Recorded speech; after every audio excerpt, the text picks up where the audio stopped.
Hi, my name is William S. Jagetz. I am the founding principal of Family Financial Management Practice.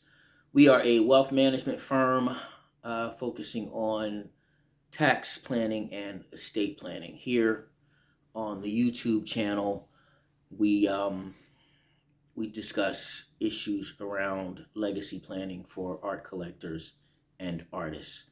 I want to share with you. This work is by Susan Ragland, a Philadelphia artist and also a friend of mine. And this work is Mercy Moyo. She's a Zimbabwean artist. This is Beverly McCutcheon. Uh, she's based in New Jersey. So I have in all these videos so far, this featured some art. This is from my collection.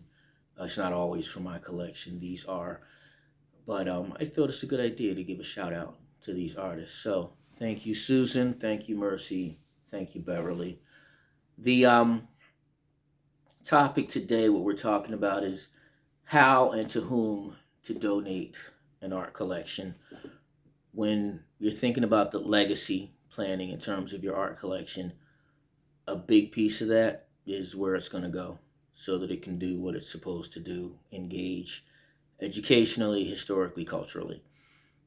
So it's not doing that in anybody's living room. It wants to go somewhere. So how do you do that, and to whom are you going to gift it? The first thing is, when should you start doing this? You should start now.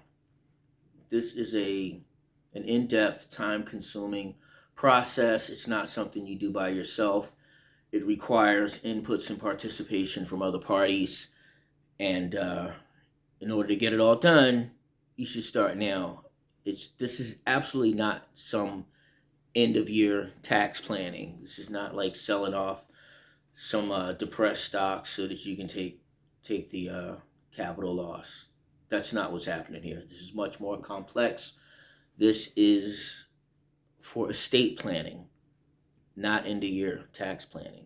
Now, it's estate planning with tax advantages. That's a huge part of it. But this is, like I said, legacy stuff, not saving a little money or even a lot of money on last year's taxes. Gifting your art collection is not the way to do that. The tax considerations are twofold.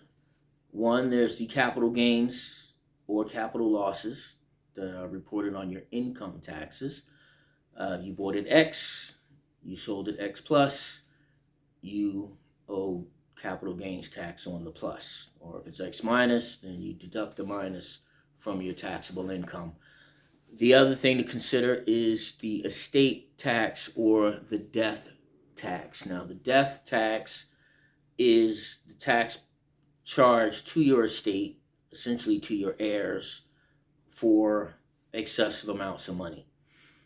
The exemption right now is about 13 million. I'm rounding. It's 12.7, 12.8, something like that. It's 13 million, that ballpark.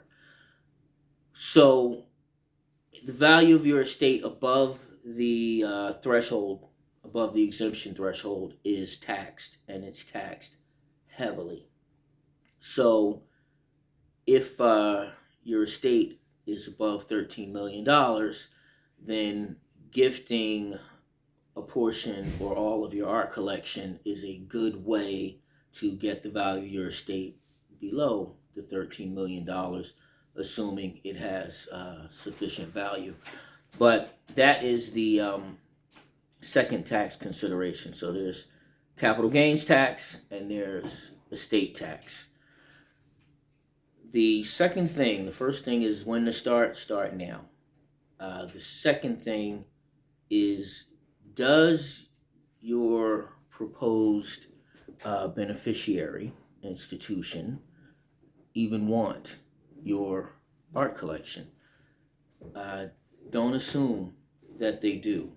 Even if you love it, even if it's great, it may not fit their vision. It may not fit their walls. It may not fit their budget. Gifting an art collection is actually an expense because it has to be stored, moved, insured, uh, cared for, and if you give an art or an art collection that doesn't come with some money, then you've actually imposed a cost on the institution that's taking it. They may be happy to take up that cost.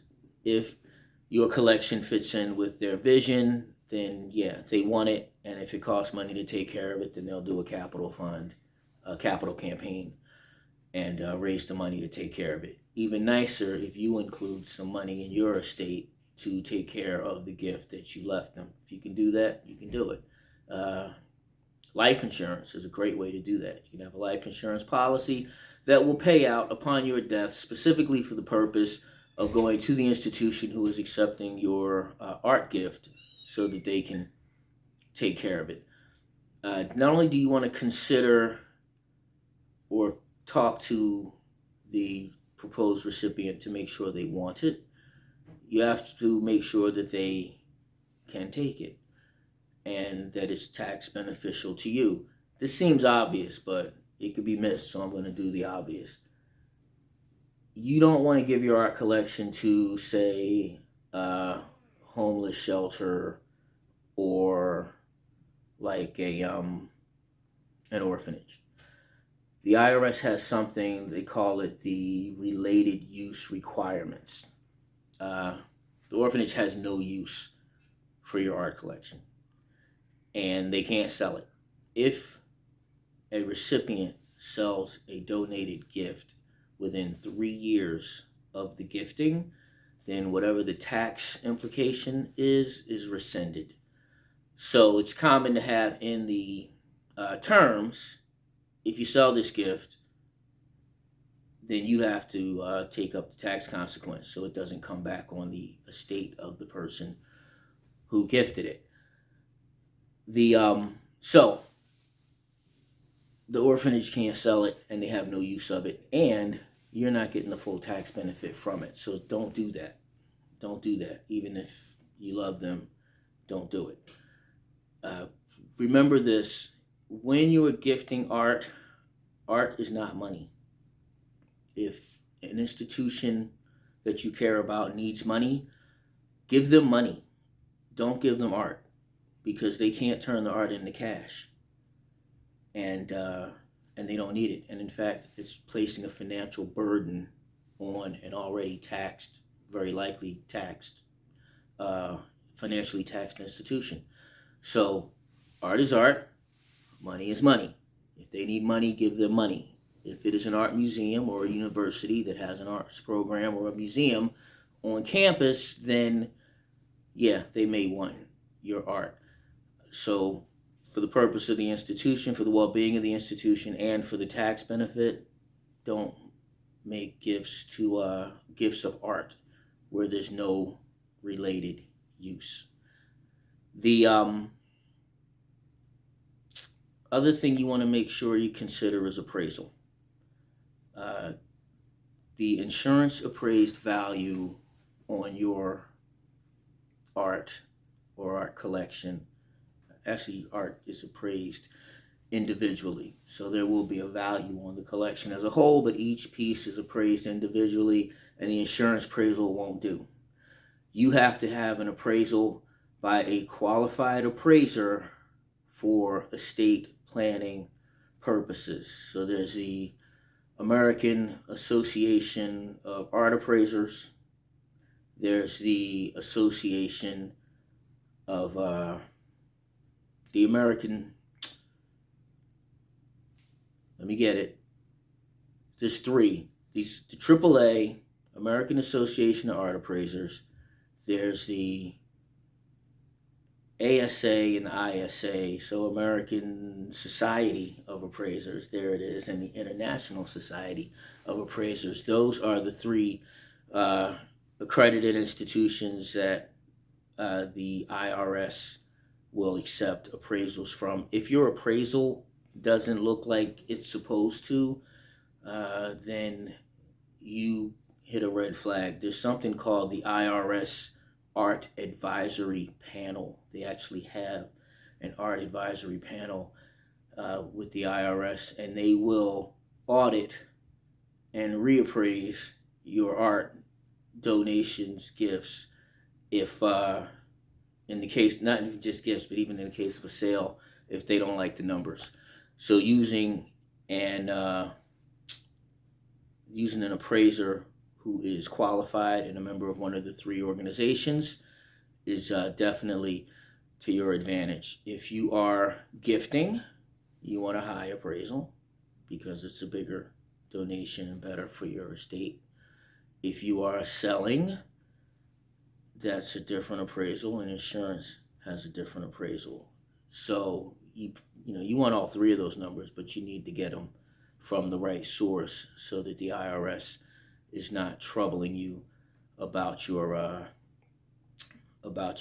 numbers.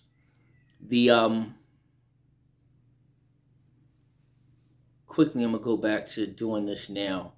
There's time limits on this, not even limits. It's like a frame. There's a window. So your appraisal has to be from no more than 60 days before the donation is made, because values change. You can't use an appraisal that's a year old or even 6 months old. 60 days. And it has to, so you have between 60 days before and the date that the tax return to which this is applicable is due. That's your window. Appraisers are not like Uber. You got to schedule them. They got to make time. Appraisals take time. They take a lot of time. So again, you don't want to think of this in terms of getting it done for like some immediate purpose. You want to have all this plotted, planned, and in position so that it's estate planning. It's not end of year tax planning. I know I said that before. It's still important. So some of the things you can't do, don't want to do, one, because it's not cool. Two, because it could hurt you in terms of an audit. Quid pro quo gifting is frowned upon. So I will make this tax donation, tax deductible gift to your organization in exchange for, something that is of monetary value. You don't want to do that.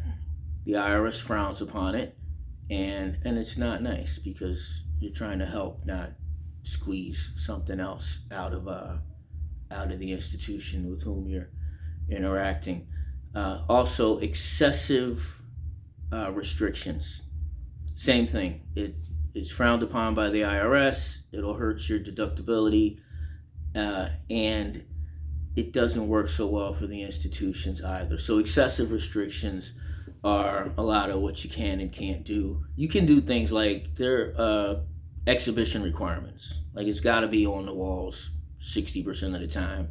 You can't take this and stick it in the basement forever. That's not excessive, but